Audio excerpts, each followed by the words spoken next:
ஆனால் கரூருக்கு போராடணும்னா ஏன் இவ்வளவு பயப்படுறாங்க? என்ன பிரச்சனை திமுக இருக்கு? அப்படி என்ன அங்க வந்து முதல்வர் போனால் முதல்வரிடம் அந்த மக்கள் என்ன சொல்லி விடுவார்கள் என்று இவர்கள் பயப்படுகிறார். எதுக்கு கரூர்னு ஏன் திமுக ஃபர்ஸ்ட் பயம் வருது? கரூருக்கு போறதுக்கு எவ்வளவு நாள் இவங்க தடுக்க முடியுமா? இல்ல கரூர் வந்து ஒரு தமிழகத்தின் ஒரு பகுதி, முதல்வர் செல்றது என்ன பிரச்சனை?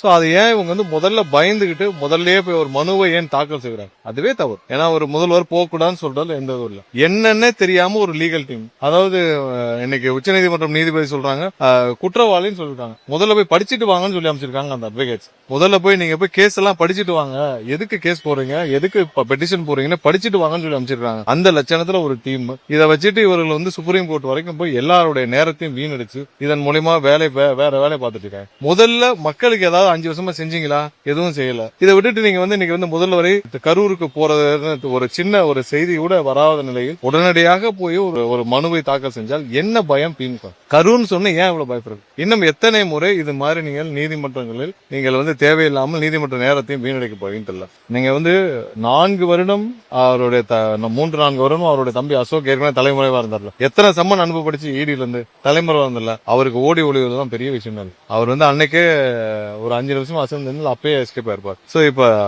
காவல்துறை அவருடைய கடமையில என்ன செஞ்சுட்டு இருக்காங்க? ஒரு சம்மனுக்கு அளித்தால் வந்து ஆஜராவதில் என்ன பிரச்சனை? இப்ப நீங்க வந்து உங்கள் சம்பந்தப்பட்ட ஆட்கள் வந்து பிடிபட்டிருக்காங்க, சம்மன் அளிக்கப்பட்டால் வந்து ஆஜராகி பதில் சொல்வதில் என்ன பிரச்சனை இருக்கு? இதற்கு எதுக்கு நீங்கள் சம்மனுக்கு ஆஜராகாமல் ஓடி ஒளிய வேண்டும்? அப்ப நீங்க அந்த குற்றத்தில் உங்களுடைய ஈடுபாடுகள் எந்த அளவுக்கு இருக்குன்றதை நீங்க புரிஞ்சுக்கும். சோ இதே மாதிரிதான் அவர் எல்லா விஷயத்திலையும் செந்தில் பாலாஜி தானே பெரிய இவர் போல் நினைச்சுக்கோல. ஆனா சட்டப்படி அந்த துறையில அங்க விசாரணை எப்படி நடக்குது அதை பத்தி நம்ம தலையிட முடியாது. பட் அங்க என்ன நடக்குதுன்னு தெரியல. பட் இருந்தாலும் சம்மன் அனுப்பப்பட்டால் எங்களுக்கு எவ்வளவு சம்மன் இருக்கு, நாங்க போய் ஆஜராயிருக்கோம்ல.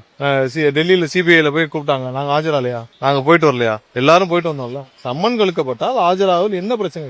உங்க தரப்பு விளக்கத்தை சொல்லுங்க. அதுக்கே ஆஜராகாமல் ஓடி வந்து என்ன இருக்கும்? அப்போ உங்களிடம் 100% ஒரு தவறு இருக்கின்ற பட்சத்தில் தானே நீங்க இதெல்லாம் செய்யுங்க. சட்டப்படி என்ன செய்யணுமோ அந்தந்த துறை செய்வார்கள். அதில் நாங்கள் சொல்றது. தினசரி முக்கிய செய்திகள் மற்றும் அப்டேட்களுக்கு TN Wire News சேனலை ஃபாலோ செய்யுங்கள்.